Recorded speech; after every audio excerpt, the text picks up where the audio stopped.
Viewers, adab, assalamu alaikum, sat sri akal, namaste. This is Mehdi Kazmi again, continuing with our series of our Mukalma series. Again today with Dr. Rachana Umashankar, who is professor here in New York at Iona University. She is a friend of Auliya Council, and she helps us tremendously with our academic work. Rachana, welcome. Thank you. Continuing with Thank you for our having me here. Well, it's really great to have you again. It's been a bit of a gap. Uh, we To continue in our series. Last time we discussed Vajd, and by the way, that has really been a hit. Everybody has liked it, and I'm glad to hear it. they've clicked on our icon that they liked it, and we have several subscribers because of that too. So thank you. So continuing in that vein, I think the next logical topic would be love, or ishq. Um, for us Sufis, we hear the echo of divine love as the apogee of human experience, and it appears to be the real creation, the purpose of creation. And on the other hand, it is described by Rumi, as he says, they asked him, so what is the result of love? And he says, it is not but I burned, I burned, I burned. um, we also hear that the process of fana and baka ends up in the state of love, um, and that is the ultimate homeostasis or the desired state. So, from my readings, I've heard two different views. Why don't you enlighten us today on the idea of love and what it does? It is the probably the first ever felt emotion or feeling, right, for human beings. So why don't we start with that? Sure. Um, Thank you again for having me. Let me just preface this by saying that the topic of love in the mystical tradition is not something that we will be able to fully discuss in 30 minutes. So let me just say that. I will do my best to give a succinct explanation, description, exploration of love. Where to begin? That's always the question. But you've given me a lot of threads that I could start with. But let me start with the thing that you mentioned the last, because it's now foremost in my mind, which is the idea that love is the first emotion that human beings experience. And by that, I presume you mean the love of an infant for its caretaker, right? That I presume that is what you are referring to. So taking that as a starting point, let me just again, always with these questions, it's useful to step back a few paces and give some foundational, information before moving forward. So one thing I'd like to say is that English has many words for many things. It's a very evocative language, but unfortunately, for some reason, we have only one word for love. This is not the case in other languages. So, for example, many folks interested in Sufism will be familiar with the word ishq, which is the word often used for mystical love towards the divine. It is the word that is used for kind of a passionate, unquestioning love, the burning love that you described Rumi. You quoted Rumi on that. You also mystics, Rabia al-Basri, for example, also uses another word for Arabic, which is hub, Ishq is also an Arabic word. Hub is another Arabic word for love. Um, and it's in Rabia al-Basri. For those of the audience who are not familiar, she is recognized as one of the first, if not the first, Sufi saint. She hailed from Basra in Iraq, and her poetry in the oral tradition continues. And she composed her poetry in Arabic. And so, in her poetry in Arabic, she usually refers to her love for the divine as hub. But in South Asia, and I'm presuming that most of our audience is from India and Pakistan, of South Asian origin, hub is not the word that is used in the mystical tradition. It is ishq. And Rabia al-Basri was composing her poetry in the 8th century. So really, very soon after the beginnings of Islam. By the time this kind of idea of mystical love for God comes to Persia, to India, the preferred word is ishq at that point. And ishq in Persian takes on that sense of passion. It takes on a layer of passion, of an unconditional, ecstatic love. Is it profundity compared to love or hub? Ishq somehow, tends to connote a rather more profound and deeper state of being. Am I correct? Yes, as I mentioned in the last video on Wajd, there is a certain idea of a madness, like a mad love, a passionate love where you lose yourself in the love of the other, right? So that kind of mad, intoxicated, passionate, unquestioning love, that connotation is attached to the word ishq. It's inseparable. When you say ishq, it definitely means that kind of love, right? Ishq is different from muhabbat, right? Muhabbat, it does not have that madness element to it, whereas ishq has that the junoon attached to it, right? And so that is important, right? Especially, if the viewers go back to the Wajd discussion, that idea of loss of self, of intoxication in the love of the other, madness in the love of the other, a shift in perspective and reality, all of those are very important ideas. And so it makes sense that the mystics would use the word ishq rather than muhabbat, because it has certain connotations that muhabbat does not have.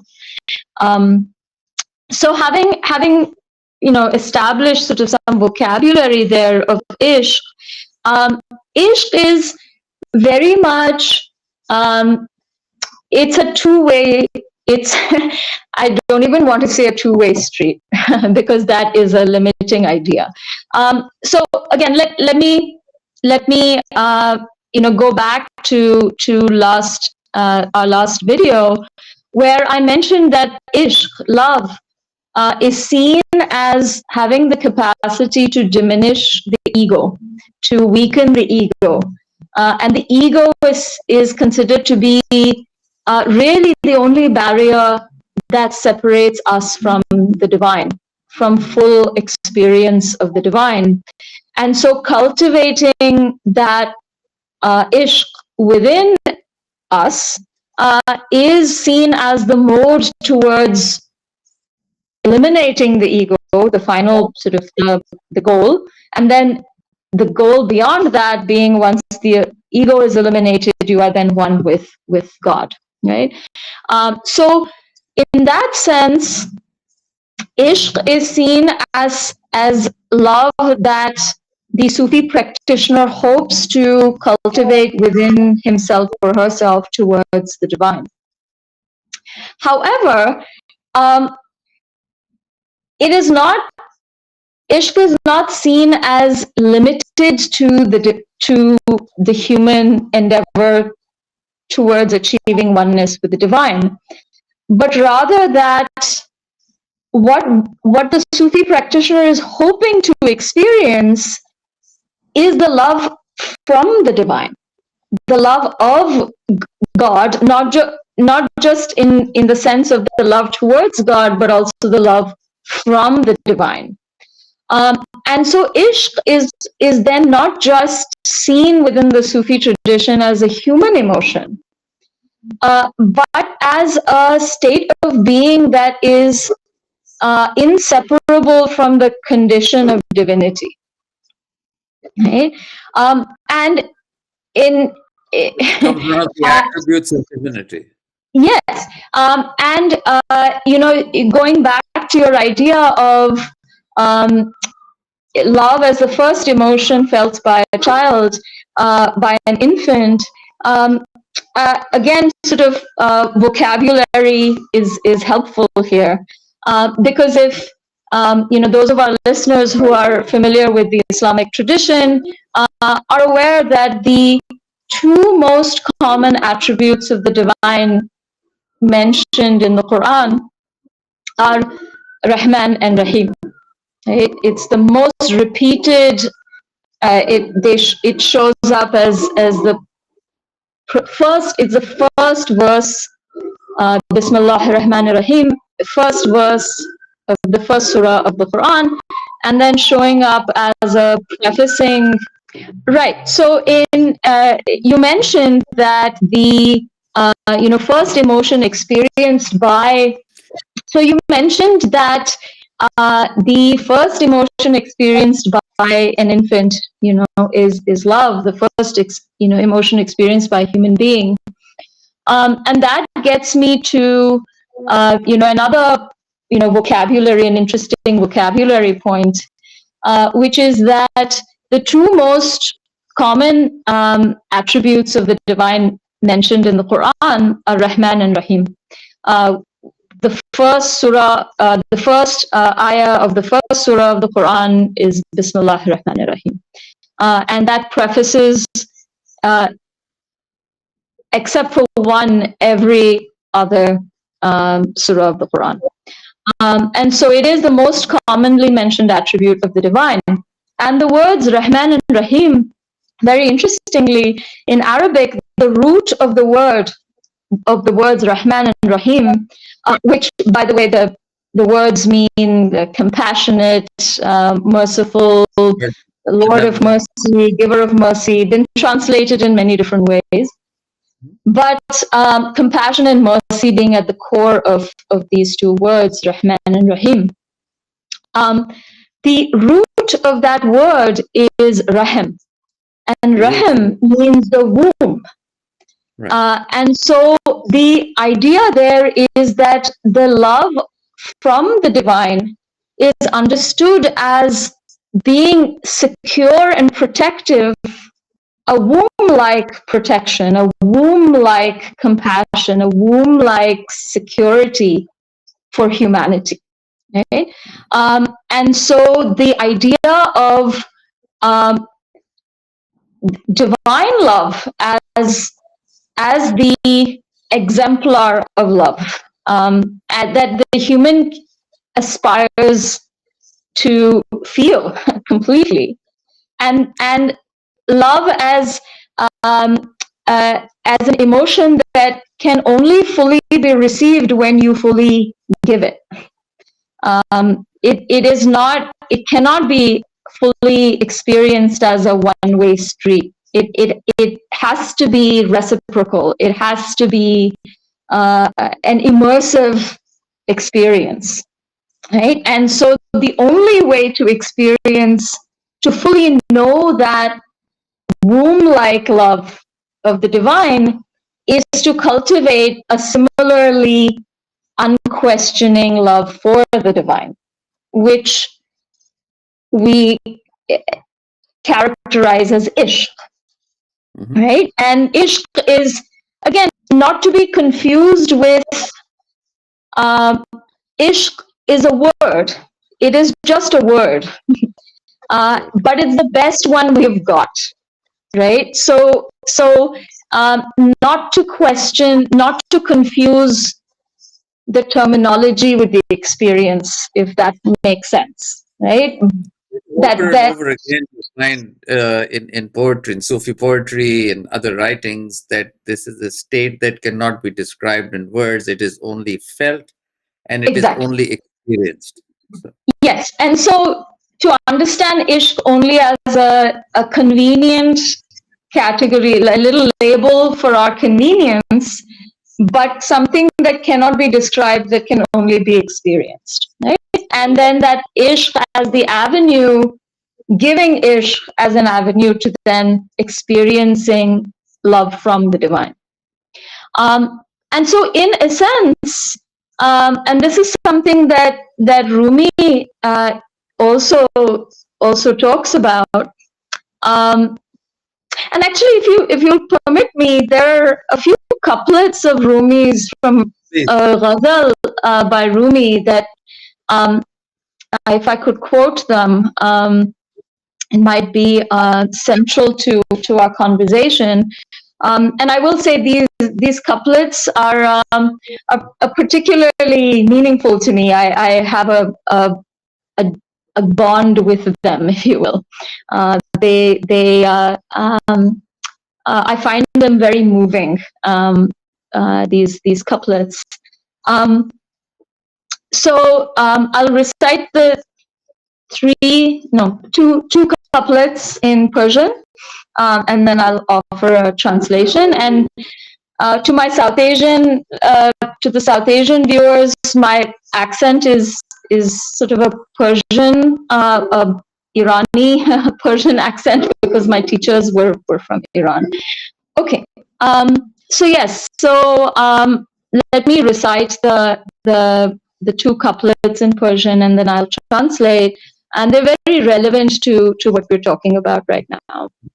So in this ghazal, in the two couplets that I'm reciting, Rumi basically personifies love. He personifies ishq and has a conversation with ishq, or rather ishq has a conversation with him.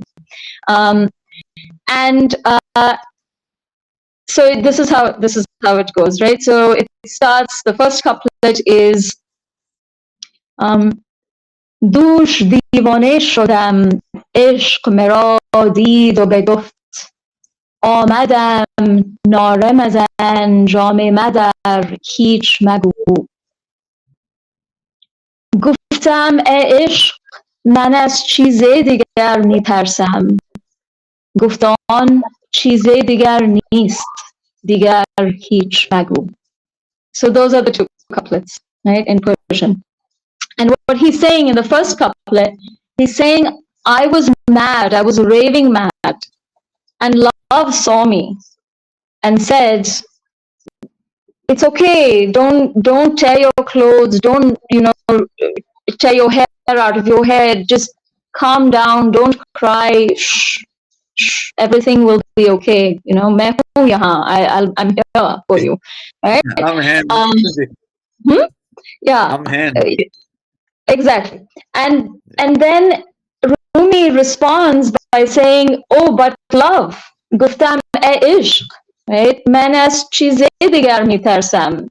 So he's saying, okay, I get that you're here to help me out, but I'm afraid of all of these other things. And love says, what other things? There is nothing else except love. Right? Love, and so love sort of shows up and calms Rumi down by saying that the only truth is love.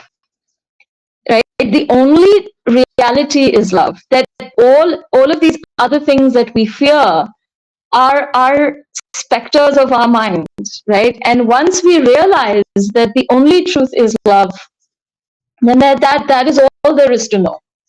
Right, and in that we can surmise from that, right, that if love is saying to Rumi, there is nothing else except me, except love, and the divine, God, another word for God in Arabic is haqq, and haqq can mean God, haqq can mean truth.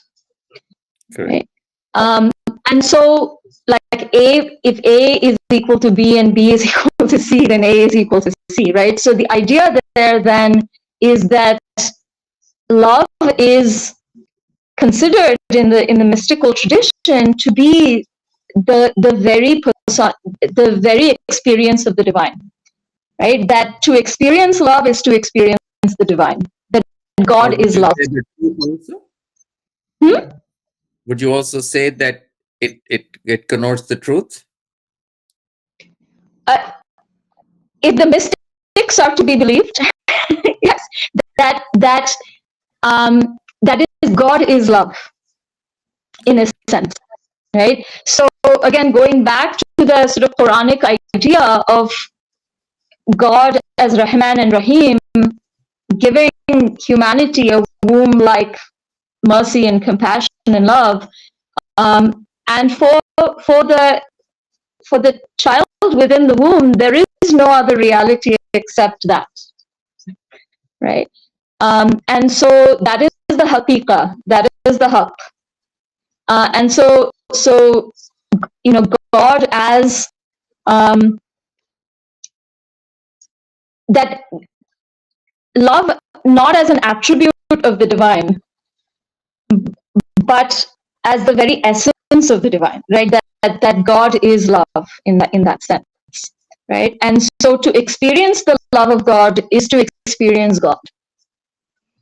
That is the in a sense in the mystical tradition, in the Sufi tradition, and you find this idea not just within Islam, right? Not just within Islamic mysticism, but this idea of God as love. You find this in Christian mysticism. You find this in Jewish mysticism. You find this in Hindu mystical tradition. So again, I don't want to ramble, so I'm going to stop there. I think I've tied a few strands of what you said at the beginning of this video, but if you have any other follow-up questions, please feel free. So, Rachana, you know, it appears to be an inward state, right, or an experiential state, but we also find expressions of this yearning, expressions of, you know, wanting to be there or wanting to experience it. We find it in many ways. Sama, for instance, right, is a vehicle towards that end, or at least in the sama, in the setting of the sama, that idea that, you know, there will be the descent of nur, and that will permeate love amongst the audience. So that's one example of how you know, it is expressed outwardly, apart from the inner meditative connection, feeling aspect of it, right? So can you tell us a little more about, you know, in different South Asian traditions, how that is expressed and how it plays a part in people's lives? Well, in terms of Sama, and this is something I brought up in the video on Wajd, which is that in Sama, the state of Wajd, or spiritual ecstasy, is induced, is triggered by listening to romantic poetry, right, where the lover is considered to be the Sufi who's expressing love for the divine, but it is nothing. It is romantic love, and these ecstatic declarations of love are meant to induce a sympathetic response in the listener, who can then feel a similar ecstatic love, you know, whose ego is diminished or softened, and feels that, you know, that another metaphor that you find, especially in the Persian Sufi tradition, is thinking about the soul as a goblet of wine, and the love of God, the love from the divine, is usually referred to as 𝐏𝐫𝐸𝐻𝐿, the colorless wine. And the idea there is that you empty your goblet of the material attachments and make space so that the goblet of your soul may be filled with that colorless wine, right? That these ritual experiences, sama, zikr, other forms of meditation, are meant to clear that space to allow for divine love to enter you. Or maybe a better way to put it is to clear space to actually be able to perceive the presence of divine love, which is already there. It's not like it's not there. It's just that you don't recognize it. And so you're sort of distracted by other things, and so you don't see it there. And so all of these traditions are an invitation to the self to make space for the experience of divine love, to invite the practitioner to fully know the love towards God and then the love from God, right? I'm not sure if you want a more specific response than that. I know what I gave is a very broad response, but I think that is really brilliant. You mentioned, Rachana, that there is a one way or a reciprocal, or perhaps you meant reciprocal aspect to it, right? There is this notion amongst us, Chishtis in particular, that it is one way from you. Our job is to love God and be completely annihilated by that God, right? So it seems to be more of a one way. It doesn't matter whether God loves you back or not. Our job as human beings is to love God, and everything flows from there. Okay. One small correction in what you said. Not so much that it doesn't matter if God loves you or not. More so that it doesn't matter whether you are aware that God loves you or not, right? Because the presumption within the Sufi tradition is that God loves you. That is not in doubt in any way, right? So the idea that, again, Rahman, womb-like love, right? The idea is that the divine loves you. There is no doubt that God loves you. The question is whether you are able to experience that or not, whether you're able to perceive that or not, right? So it's not so much that you love God whether God loves you back or not, but you love God whether you feel that reciprocated or not, right? It is reciprocated, but you may not feel it. But hopefully, by cultivating that ishq within you towards God, it will allow you to then experience it back, right? And this is something you find in, and you find this you find this not just in Sufism. You find this in a lot of deep mystical traditions, especially the mystical traditions that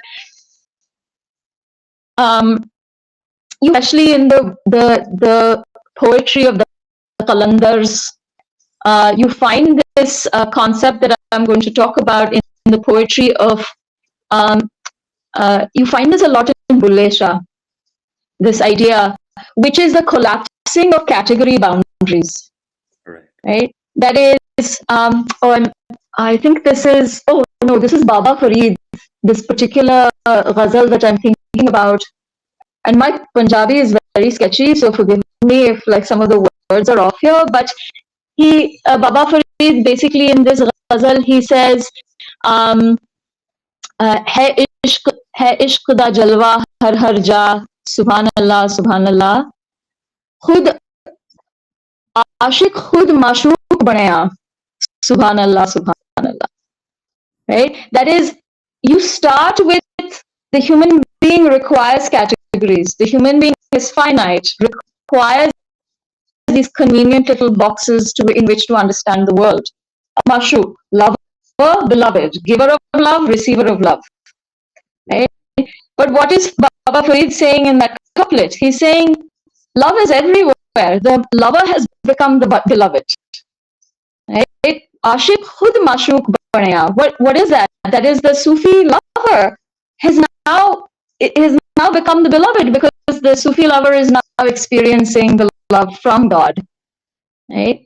And so this collapsing of category boundaries, where the hunter becomes the hunted, right? You have all of these verses often in these mystical traditions that are deeply paradoxical, and these paradoxes exist because the Sufi poet, the mystical poet, wishes to point out the inadequacy of human language in describing the experience, right? That one must not get tied to these category labels, because after all, these labels are in human languages that are finite, and there's a limit to how much. Sorry, siren again. There's a limit to how much a finite human language can describe a vast, if not infinite, divine. Right? So this idea of, that's why I hesitated when I said love as a two-way street, because even that idea of reciprocation is limiting, right? And so as the mystic travels the path, these categories begin to collapse, and so the idea of reciprocation itself becomes meaningless, because then there is only an immersive state of love within the divine, where there is no directionality in that sense, right? There is no giving, taking, receiving. All of those things kind of become meaningless ideas at a particular point of experience of the divine, if you will. Very well said. Well, thank you so much. On that, हर जगह और हर चीज में जो वो Iqbal has described it. I think it's Iqbal. He says, इश्क की मिज़राब से नग़मा कारे हयात, इश्क की नूरे हयात, इश्क की नारे हयात. So it is the noor, and it's the fire, and that keeps everything going, and the world, both inner and outer world, working. So I think you've described it very well. Thank you so much, Rachana. Again, we'll have you possibly next week again, and then we'll continue our discussion on Sufi topics. Thank you again. Thank you so much. Yes. Take care. Take care. Bye bye. Khuda Hafiz.